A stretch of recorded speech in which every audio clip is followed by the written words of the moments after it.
It was a quiet spring afternoon in the suburbs of Milwaukee, Wisconsin. The weather was mild, the sun filtered softly through the budding trees, and everything felt normal. People were walking their dogs, kids rode their bikes, and no one suspected that deep within the nearby woods, a horrifying act was about to unfold, one that would shake the community and the nation.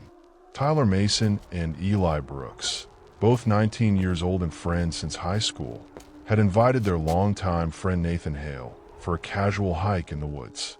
On the surface, it seemed innocent, just three friends reconnecting. But behind the friendly smiles and laughter was a chilling plan, carefully crafted over the course of months. Tyler and Eli had become obsessed with an internet legend known as Slender Man, a tall, faceless figure wrapped in shadows, said to stalk and torment his victims until they lost their minds or their lives. The boys spent countless nights reading creepypastas and fan theories on online forums. Over time, the line between fiction and reality began to blur. According to later confessions, they believed that if they offered a human sacrifice to Slender Man, they would be invited to live with him in his mysterious and eternal home, the Slender Mansion, and that their families would be spared from his wrath. Nathan Hale had no idea he was the chosen one. That day, they lured him deep into the woods under the pretense of camping and catching up. But once they were sure no one was around, they pulled out a hunting knife and attacked. 19 stab wounds. But Nathan didn't die. Bleeding, disoriented, and in excruciating pain, he somehow managed to crawl several hundred feet through brush and mud until he reached the edge of a quiet road. A passing driver spotted him, pulled over, and called 911. That call may have saved his life.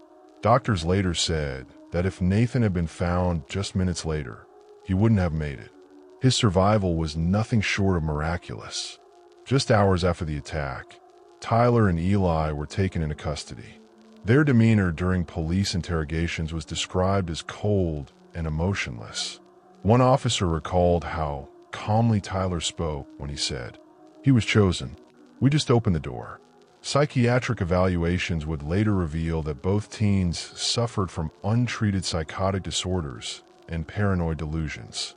But the justice system didn't ignore the violence of their actions.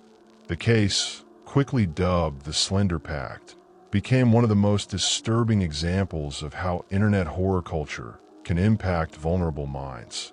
News outlets, schools, and families began to have long overdue conversations about mental health, digital content, and the blurred boundaries between imagination and belief.